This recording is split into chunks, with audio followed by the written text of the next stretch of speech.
Hello बच्चों, let's read this question. So this question says Rutherford atomic model was unstable because option A is nuclei will break down, option B is electrons do not remain in orbit, option C is orbiting electrons radiate energy, option D is electrons are repelled by the nucleus. Okay, तो चलिए बच्चों अब हम इस question को start करते हैं।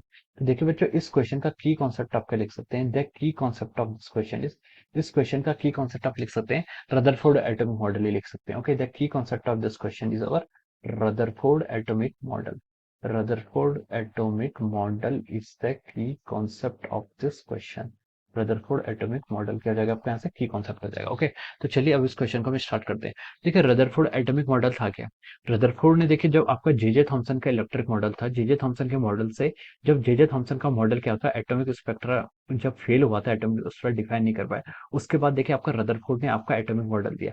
और रदरफोर्ड का एटॉमिक मॉडल देखे, रदरफोर्ड का एटॉमिक मॉडल ये बोलता है कि जो आपके इलेक्ट्रॉन्स होते हैं, जो आपका न्यूक्लियस होता है, न्यूक्लियस क्या आता है, एक बहुत ही स्मॉल रीजन पे सेंटर्ड करता है। न्यूक्लियस क्या होता है, बहुत ही स्मॉल रीजन पर रहता है और उसका साइज क्या होता है, वेरी स्मॉल होता है as compare to that of the atom.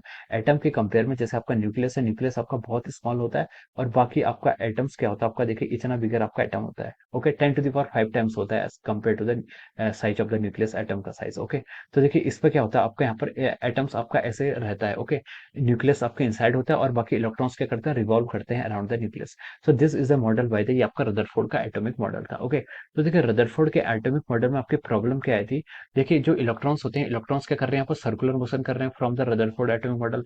Rutherford atomic model के उससे हम बोल सकते हैं कि जो इलेक्ट्रॉन्स है, इलेक्ट्रॉन्स क्या कर रहे हैं, यहाँ पर आपका सर्कुलर मोशन करते हैं अराउंड द न्यूक्लियस, न्यूक्लियस के अराउंड यहाँ पर सर्कुलर मोशन करते हैं। तो देखिए इलेक्ट्रॉन अगर सर्कुलर मोशन करेगा तो हमें पता है सर्कुलर मोशन क्या होता है आपका, सर्कुलर मोशन आपका एक्सेलरेटिंग मोशन होता है। इलेक्ट्रॉन्स का मोशन क्या है, देखिए मैं लिखता रहता हूँ, इलेक्ट्रॉन्स का मोशन आपका सर्कुलर मोशन है। और सर्कुलर मोशन क्या होता है, circular motion is an accelerating motion.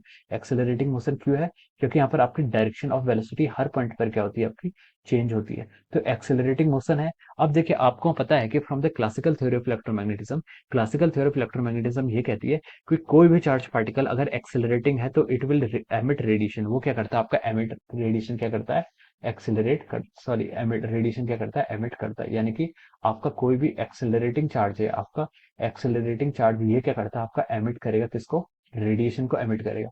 Radiation emit करने का मतलब है ये आपका फोटॉन्स को रिलीज करेगा। फोटॉन्स को रिलीज करेगा, इसका मतलब है कि अपनी एनर्जी को ये क्या कर देगा, देता रहेगा। और अगर ये अपनी एनर्जी को देता रहेगा तो इसकी एनर्जी क्या होगी, देखिए कम होती जाएगी, कम होती जाएगी, और इसके जो पाथ होता है वो क्या हो जाएगा, छोटा होता जाएगा। जिस सर्कुलर पाथ को ये कर रहा है तो इसका ऐसे स्पाइरल मोशन होता जाएगा। ये क्या करेगा, ऐसे स्पाइरल मोशन करता जाएगा।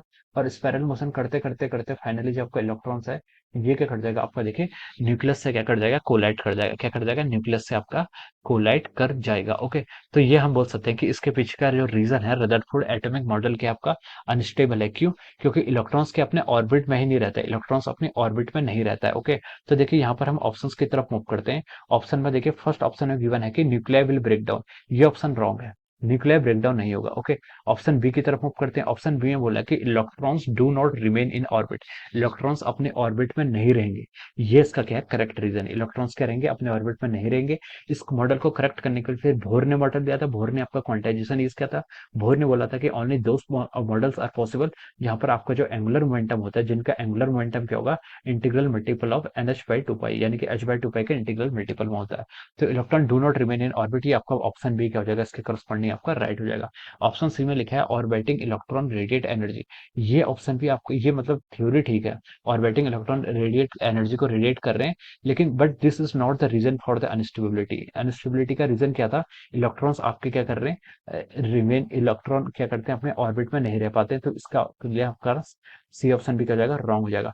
डी ऑप्शन ने बोला कि electrons are repelled by the nucleus, ये भी रॉन्ग है। ओके, इलेक्ट्रॉन्स क्या होते हैं, न्यूक्लियस से अट्रैक्टिव फोर्स है वो, okay, not a repulsive force. तो इसके करस्पॉन्डिंग जो आपका सबसे बेस्ट ऑप्शन है वो क्या आ रहा है आपका, option B will be the right answer. Okay, तो हम लिख सकते हैं कि electron do not remains in the orbit, इसलिए हम कह सकते हैं ये एटॉमिक मॉडल क्या हो जाता है आपका, फेल हो जाता है। ओके, ओके, तो हम लिख सकते हैं यहाँ पर option B is correct answer of this question. Okay, so this is the right answer of this question. Okay, so I hope you all understood this concept. All the best and thank you so much.